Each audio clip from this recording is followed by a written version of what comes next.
Hello, gamers. I want to try something I've always wanted to do and just haven't ever tried, and that is to give a review of a game. I've really been enjoying my time in Monster Hunter Wilds and give some thoughts that I've had on the game before the Title 1 update comes out in just a few days at the time of recording this video. I'm not a Monster Hunter's expert at all, by any means. When Worlds came out, I tried it, but I just couldn't get into it for some weird reason. I don't know why. But Wilds, for some reason, this installment has got me addicted.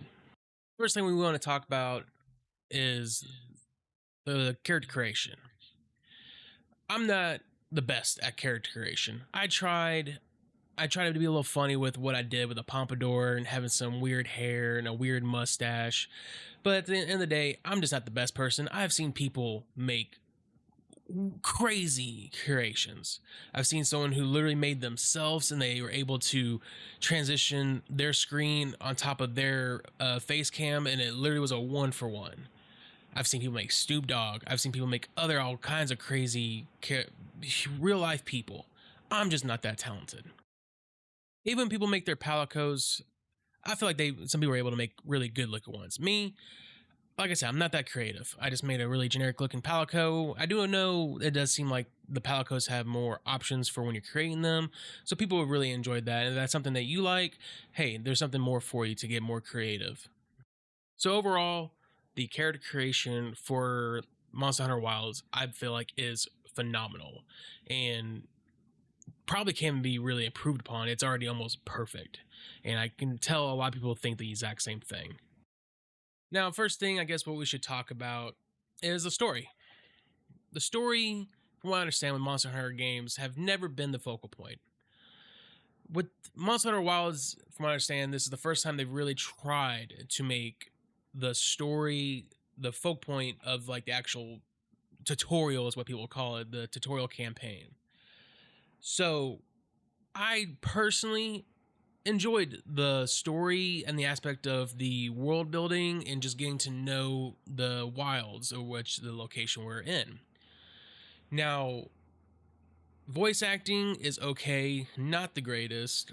The storytelling and the aspect of dialogue and stuff like that, it's just not well written. The voice acting, like I said, is fine, but the writing portion of what they're reading out is not my favorite.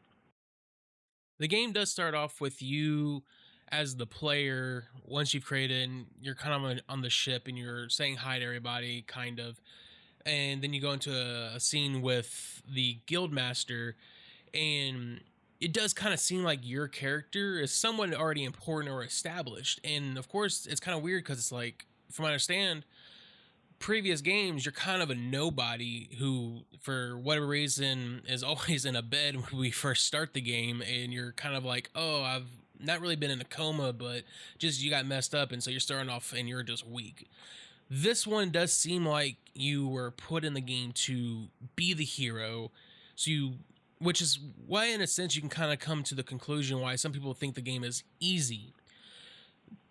I kind of think it's because of that whole reason, where your character's supposed to be a hero already.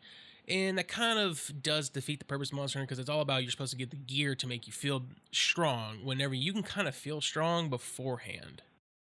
So the premise of the story is pretty much an expedition went to the wilds. Which is supposed to be inhabited by humans, for what there's just been no one there for however many years. And they find this boy Nata, who is just unconscious pretty much on the border of the desert and the forest. And they bring him back. The kid tells them about his village being attacked by this crazy monster, which he calls the White Wraith. And so that's pretty much the story, is you helping Nata get back to his home. And of course, everybody's just figuring out what's going on in this new territory, in the wilds, and the new frontier, and just going from place to place until we can find his home and help his people. So I will say, with Nata, his character development is pretty much what a lot of people do not like about this game. at one point in the story, he just becomes annoying. He makes stupid decisions and just like, it's like, what are you even thinking? And he just really wasn't written well. And I think that's where a lot of people gripe is about the game, and the writing is just, it's mostly him. If he was written different into where his character didn't make this weird decisions of like, he doesn't like the White Wraith and he's about to like, he's literally about to like expose the group where they're at right whenever they're fighting, like there's a fight between the White Wraith and another apex predator, and it's like, dude, what are you doing? Like, we're safe right here, there's two big monsters, like why are we trying to expose our position? But getting back to like the world building aspect of the story, and just when they go to each new map, the environments I truly enjoyed. The only one I really think is kind of lackluster is probably the ice cliffs. It's all right, but it is a smaller map, and it's got layers. Just like there's another spot where the guardians are, the Wyverians ruins, I believe is what it's called. But it's just like the ice cliffs. There's a few open spots, but they're not really big, and it can be a little bit more claustrophobic, which is fine because I mean the game, it does thrive still in that kind of scenario. But like, even that's not a very big complaint of mine. Really, the environments of every single location are great.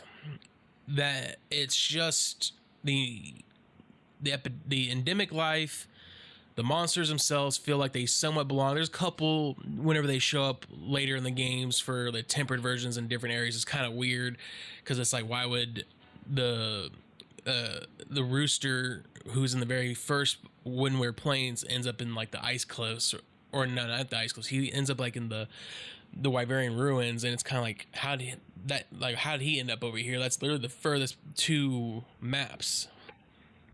So just round it out, the story's not the greatest. It's fine. You can have fun with it just for the world building, and then just enjoying the environments while doing the world building, because there are little things around every once in a while you can hear people talk, and it's fine.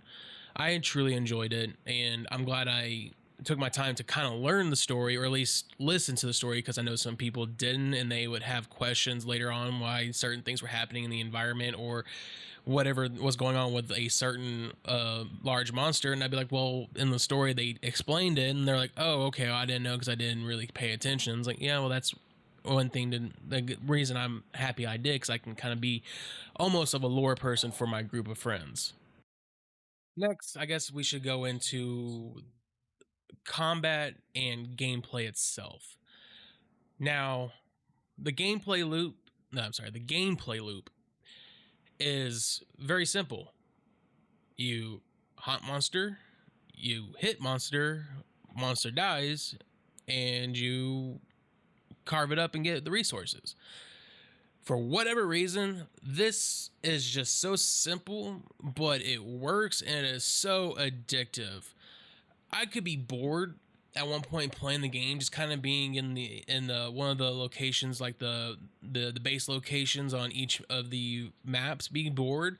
But then as soon as I start up a mission, or a friend starts up a mission and we go hunt, my boredom ceases to be there. The combos are hard to learn, I will say, on certain weapons. Some of them are a lot easier than others.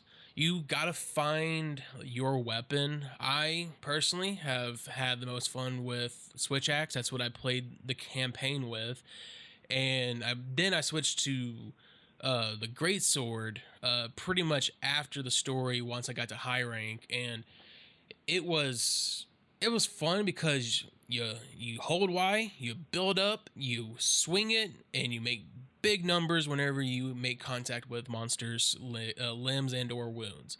It's so satisfying, and even on the Switch ads, it's a little bit more complex to learn. Not horrible, and I'm still kind of learning it, even being 170 hours in.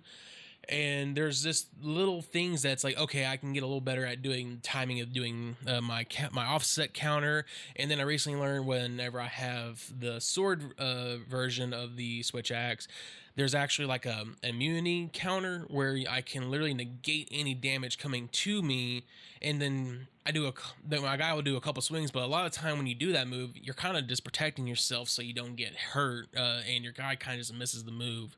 So that's kind of horrible. But at the same time, if you get a hit, you feel good. So once you find your weapon that you kind of identify with and or just really enjoy using, you can just keep using those and get better with it. And most people, they once they have their weapon, they just that's all they use.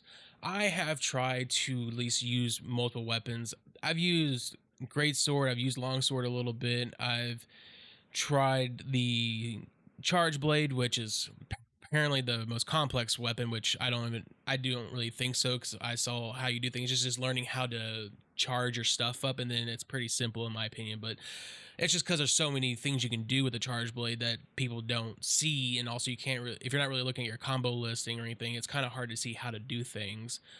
But I've used that. I've used the hunting horn, which I have a build which is a full support with the hunting horn, and what's it called, Mushroom skill, where I'm just buffing my party and they love it and they want me to use that all the time. I'm like, I want to do big numbers too, guys, so I am using my great sword. Okay, thank you.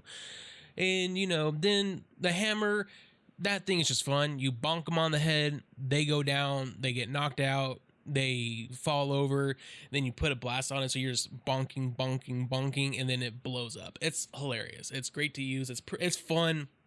I do feel like it's a little slow moving sometimes and you can get hit a lot, but that's probably also more just skill issue on my part. But it is a fun weapon to use as well. I haven't really used any ranged weapons. In the beta, I did try the heavy bow gun, which I enjoyed. I don't know, I think I used it that well though, but I tried. And then the rest, I have never used the dual blades, but one of my buddies, that's his main. He loves it. He feels like he does a bunch of damage. I dabbled in the gun lance. I haven't really used it all that much. I used it in Worlds. That's why I didn't really use it in this, because I just felt like I never could get a hold of it. It's a little complex, but I think now that I've gotten more hours on my belt, I can try it a bit more and just try to see if I can't like it. The normal lance I've never used. Two people I play with, they love it. They are memeing with it half the time. They're just running into the monsters, constantly causing damage and it's a good weapon in my opinion. I might try it myself. There's also the insect glaive, which that thing, you're just flying if you can use it. I've tried it. It's pretty hard, at least for me. It was pretty hard to keep myself in the air and just constantly do damage. But whenever you are somehow on a roll, it's so satisfying to seeing all the numbers just popping up. It's a pretty cool weapon to do. I really want to try to give it more a chance. And I think the final weapon is really just a long sword, or not long sword, the sword and shield. I've used that with only a little bit, only probably like an hour or two. It's a good weapon too. Like I think it's pretty easy to learn, and the combos that it has are pretty easy, and you can just feel good. And also, you can, of course, you can block with it, so you can get your easy to negate any kind of damage coming to you, or at least lessen it and help friends so you can block stuff for them, get a power clash, and it's a good weapon. So once you get to a point in the game and once you're done with the story, all it is then is getting your gear ready for future content or what you're doing right now. So once you start going through the high ranks of 1 through, I think it's pretty much 1 through 100, that's whenever you're getting like things unlocked. Your little vendors have more stuff for you to do and stuff like that. It's just a little bit of a grind, but once you're doing that and you're getting the materials from the monsters to start building your sets and all that, and your loadouts, that's pretty much what the game is all about. I have been having a lot of fun doing this, just experimenting with all kinds of different stuff, but unfortunately it does kind of seem like we've all have hit this cap of what we can do, and most people are pretty much having the same layer or armors and certain decorations that are what you use to make your skills. on your armors and weapons, and pretty much everyone's just having a pretty much the same thing, which is usually like uh, an Anjanath helmet, Anjanath arm pieces, and then Gormagala's like feet and waist, and then usually an Arkveld's chest piece. That's pretty much what I've seen most things, or at least for my set of stuff for DPS. That's been like the two things for the Switch Axe and the Greysword, which has been working the best with that for that equipment. And then the decorations, they're actually pretty much using the exact same thing, and the only thing that are different are the weapon decorations, because you want to make sure you're using decorations better for that weapon. So for me, my favorite builds currently have been the Mushromancer buffing build I have, my Great Sword and Switch Axe DPS build, which are the exact same thing, like I said, just different things on the weapons. And then the other one I built kind of, I didn't build it, I found it, or at least I learned upon it with a guy making like a quote unquote immortal build. And all it is pretty much you're just getting constantly healing from hitting the monsters and also destroying wounds. And if I haven't experimented yet, but if there's like some way to get those to where it can combine also with Mushromancer and like the build I have where it pretty much can, if it can spread to the other people, which I don't know if it can, I need to look at, because there was some decorations I feel like do things that I haven't really looked at yet, and I really want to. And if it's way I hope is if that's the way I can spread the healing, then I could probably use that as well, and that'd be really fun. All right, and so now that we've talked about just about the story, world building, gameplay. The only really other thing else to really talk about is performance of the game. Now, I am playing on a PC. I do consider me having a pretty high-end PC. I got a 4090, a 7900X CPU, AMD, and I still have issues, and that's just because the game is not optimized properly.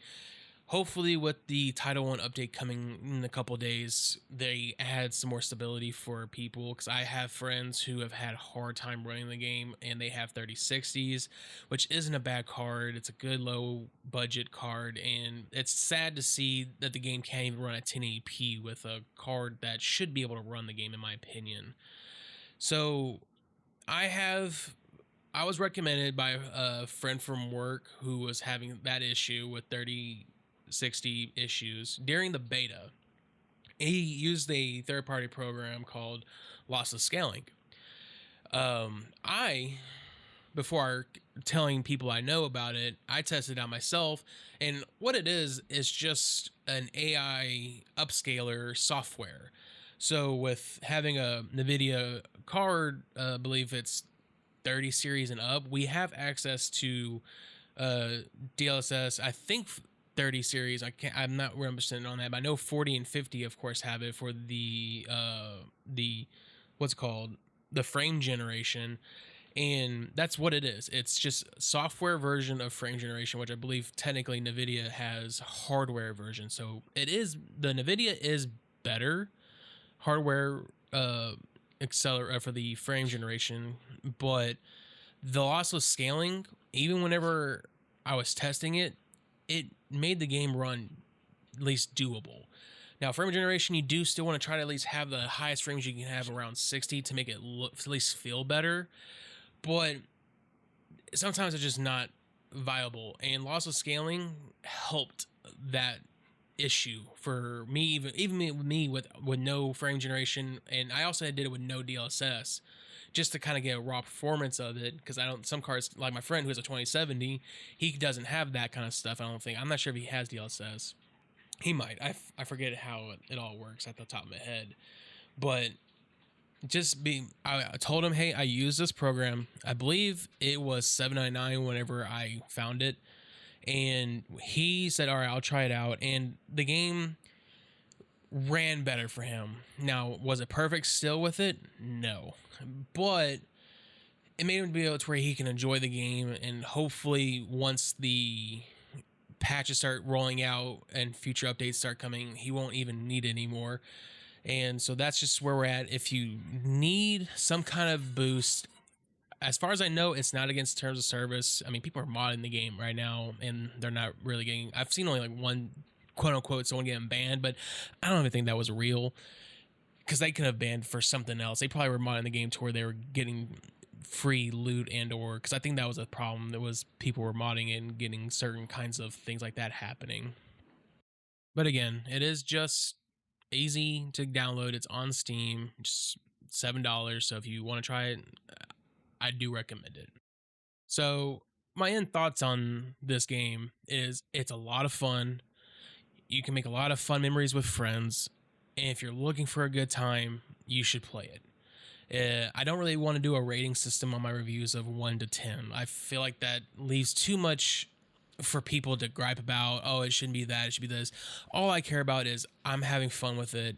And so it is a Spieler approved game.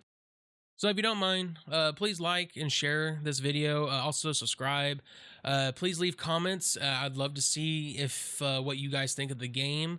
And also if you want to put your current build down to if you want to argue the fact that I think that a lot of builds are ending up the same, when especially when it comes to DPS, I'd love to see y'all's comments. So happy gaming, and I'll see you in the next one.